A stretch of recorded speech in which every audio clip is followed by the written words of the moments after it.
बिस्मिल्लाहिर्रहमानिर्रहीम अस्सलाम वालेकुम। Welcome back to my kitchen. कैसे हैं आप सब? उम्मीद करते हैं आप लोग बिल्कुल खैरियत से होंगे। आप देख रहे हैं कुकिंग विद सिद्रा फातिमा।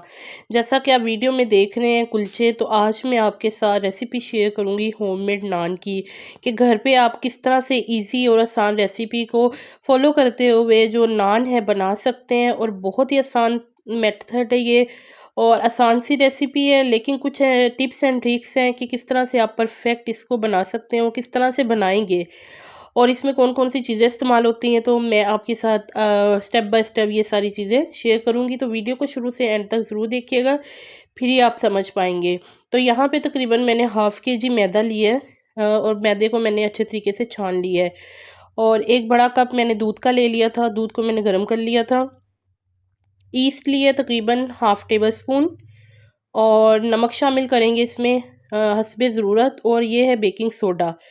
ये ईस्ट जो एक्टिवेट होती है तो इससे ये सॉफ्ट होते हैं, और मैदे जो बेकिंग सोडा हम शामिल करते हैं उससे भी ये सॉफ्ट होते हैं और फूलता है ये। तो जो भी बाज़ार वाले भी इस्तेमाल करते हैं तो वो भी मीठा सोडा इस्तेमाल करते हैं। तो इन चीज़ों को, ड्राई चीज़ों को इसमें शामिल करेंगे और इस तरह से स्पैचुला की मदद से मिक्स कर लेंगे। और इसके अलावा मैं इसमें शामिल करूँगी दही। दही के तकरीबन 2 बड़े चम्मच, 2 से 3 चम्मच जो है आप इस्तेमाल कर सकते हैं। ये मेरे पास छोटा चम्मच था तो मैंने इसके 3 शामिल किए हैं, तो ये 2 टेबल स्पून दही बनता है। तो इसको शामिल कर देंगे। तो इस रेसिपी को फ़ॉलो करते हो आप परफेक्ट नान जो है घर पे बना सकते हो। आप हैरान होंगे जब ये बन के रेडी होंगे कि कितने ज़बरदस्त और मज़े के बने हैं, और आप खुशी महसूस करेंगे जब इस रेसिपी को फ़ॉलो करेंगे तो। तो यहाँ पे देखें मैंने इसमें ऑयल शामिल किया है तकरीबन 2 टेबल स्पून के बराबर, और स्पैचुला की मदद से हम इसको अच्छे से मिक्स कर लेंगे। और जब ये ऑयल शामिल करके इसको करेंगे तो छोटे-छोटे से इसमें क्रम्स बन जाएँगे।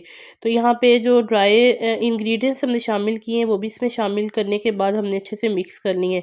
तो यहाँ पे नीम गर्म पानी से मैं इसको गूँध लूँगी, और थोड़ा-थोड़ा आपने इसमें शामिल करना है, और एकदम से आपने इसमें दूध शामिल नहीं करना।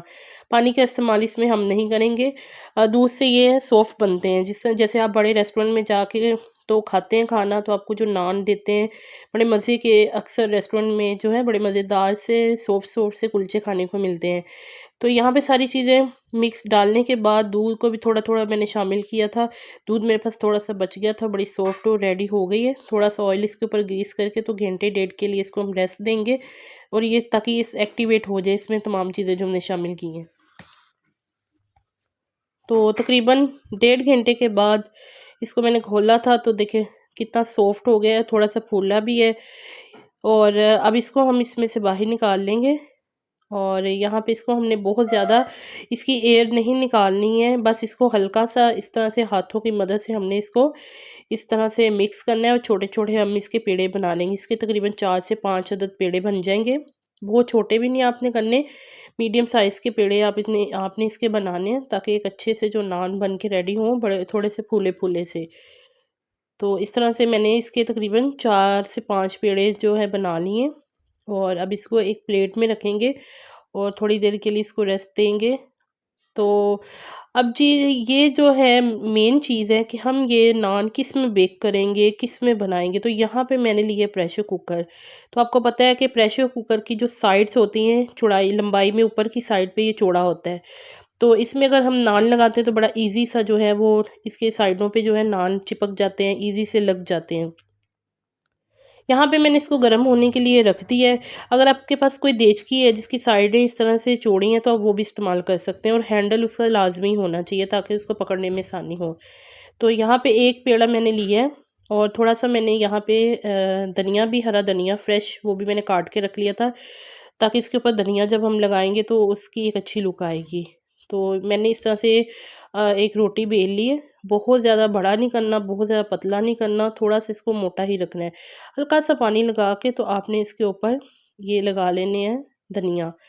तो धनिया की लुक बड़ी अच्छी आएगी। आप तिल भी लगा सकते हैं, कलवंजी के भी बना लेंगे हम, और साथ में पहले मैं धनिये वाले बनाऊँगी। तो यहाँ पे देखिए मैंने धनिया लगा लिया है। तो अब इसको हम ऊपर से थोड़ा-सा दबा देंगे ताकि जो धनिया है वो अच्छे तरीके से चिपक जाए इसके ऊपर। तो यहाँ पे ये मैंने गद्दी सी बनाई है, जैसे वो मतलब नान वाली शॉप पे गद्दी सी उन्होंने बनाई होती है। वो तो और तरह की बनी होती है, लेकिन मैंने यहाँ पे 2 अदर रुमाल लिए थे रोटी वाले।